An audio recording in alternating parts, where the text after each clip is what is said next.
Lancer Tactical na G2 ME. Ano to, 37 MCA. And then, wala kasi siyang markings, guys. Ito yung ano, multicam. Front assembly is multicam, and then receiver multicam din. And then itong LT15CB G2 ME. So guys, for Lancer Tactical lang meron na lang tayo is G2 ME na lang. Wala na tayong ano, G3 at saka G2. And then clear ko lang yung G2 at saka G2 ME magkaiba sila. So pag may ME sa dulo, ibig sabihin nun yung unit is metal. And then yung G2, para siyang ano, entry level ni Lancer Tactical. And then yung G3, iba pa yon. Yung G3 is polymer. Same with G2, polymer din. And then si G3 may ATU. So yun yung pagkakaiba nila. And then yun yung pagkakaiba nila kay G2 ME. So ito wala naman tong ano, wala tong ETU. Okay? So ito yung unit LT15CB G2ME. Metal front assembly, metal yung receiver with Lancer Tactical markings. And then naka flat trigger na siya.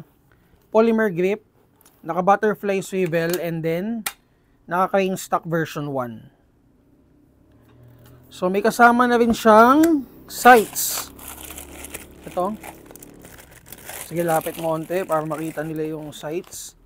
So ito yung sights na kasama niya. Ano to, folding sights. Adjustable din yung likod. Yung harap hindi siya adjustable. And then meron na rin siyang kasamang magazine na 300 rounds di kamot. Meron na rin siyang kasamang BBs. Pagka G2ME guys, may kasama siyang ano, BB. And then wala pa silang kasamang battery at saka charger. Pero kasama na tong case. And then guys, lahat nung G2ME natin is nakaless na. Nakaless yan from the original price. Basta ano yan, lahat yan nakaless 1,500. Kaya pansinin nyo guys, mababa yung presyo ng mga G2ME natin. Nasa around 10,500 to 12,000 plus. 12,000, siguro di lalagpas ng 13. Kasi ito yata yung pinakamahal dun sa ano natin, sa lineup natin. So pakita ko na sa inyo to. Ito yung multicam front assembly, multicam din na receiver. Ang code niya is LT37MCA13G2ME. Ayan, so ito pala guys, so nandito na rin pala yung ano upgrade niya. So inner barrel is 6.03 mm. And then FPS out of the box is around 395 to 400 FPS. And then ayun, kasama na rin yung high cap magazine which is 300 rounds, naka version 2 8mm na gearbox, rotary type quick change spring system, and then naka flat trigger. And ayun, may kasama na siyang hard case. Okay? So ito yung unit. 13 inches yung front assembly, naka M-lock handguard, naka flat trigger, polymer grip. So yung grip niya is para siyang ano, MOE K2. And then crane stock version 1, fully adjustable or adjustable. And then naka butterfly swivel na rin for sling attachment. And then ito, yung magazine niya is PMAG, 120 rounds na Lancer Tactical magazine. So may kasamang manuals. And then may kasamang BB. For the sights, yung sights na pinakita ko sa inyo kanina, yun din yung sights na kasama nito. And front and rear sights. Ganito rin yan. Aux. Gina natin.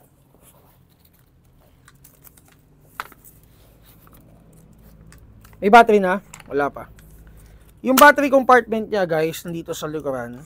So ano lang din tayo, magre-relay lang din tayo doon sa battery spacing niya, doon sa buffer tube.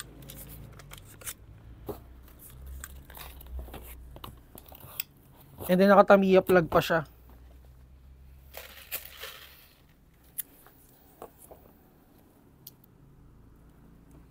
Sige, test natin.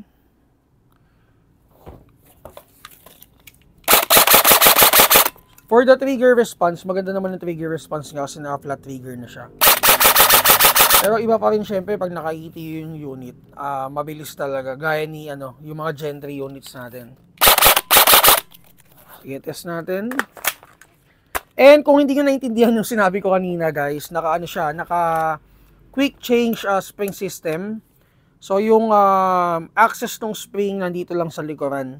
May tornilyo to dun sa likuran. And then pagtanggal mo, makikita nyo yung spring guide. Tanggal yung spring guide and then makikita nyo na yung palitan nung or ma-access nyo na yung spring. Sige, test natin. Chrono check na lang tayo.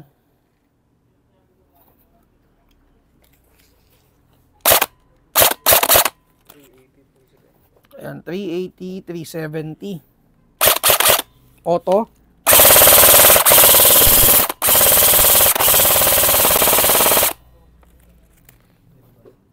Ayan, so FPS out of the box is around 380 to 390. So again, LT37 MCA 13. Teka, i-ano natin. Tanggalan natin ng bala. And then, test din natin to. Check natin kung ilang FPS. By the way, hindi ko pala nabanggit kanina, naka-suppressor pala siya. And then yung suppressor niya nakapasok dun sa mismong handguard. Ito guys, yung mga suppressor natin sa airsoft, mostly ng mga suppressor natin is hindi naman talaga working. So ang meron lang tayong working suppressor is yung Angry Gun suppressor, which is ang papasok lang yon sa MP9 at saka MP7. And then meron din tayo ditong working suppressor din for pistol naman. Yun yung WE power up suppressor, which is papasok naman dun sa mga GBB units natin. So ang naman nun guys, pwede naman tayo gumawa ng ganun. Ang gagawin natin, if ever na magsa-silencer tayo, mas mabuting maghaba na rin tayo ng inner barrel. Kumbaga, sabay na yun i-upgrade if ever na mag-silencer kayo. Para kumbaga ma-maximize yung inner barrel natin. Kasi sa totoo lang, wala naman tong siguro onting lang. Hindi naman talaga siya nag-reduce, hindi naman talaga siya nagpapahina nung sound ng unit. Siguro napaka-minimal lang nung changes nun. So mas mabuti maghaba lang tayo ng inner barrel. Yun naman may effect yun sa FPS. Okay? Sige, test natin to. Kasi yung iba, usually mga newbies, naghahanap sila ng working suppressor, which is yun nga, doon lang sa nabanggit ko kanina yon yung mga working suppressor. Yung talagang out of the box talagang meron siyang kumbaga meron siyang silbi. Or meron siyang additional doon sa FPS. Ito. Ay, oo nga pala. Sorry, hindi. Guys, sorry Iba yung nasa isip ko eh. Medyo lutang na ako ngayon eh.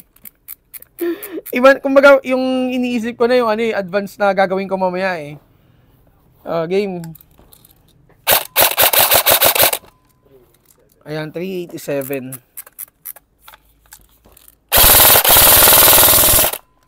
Okay, so pinagbasa.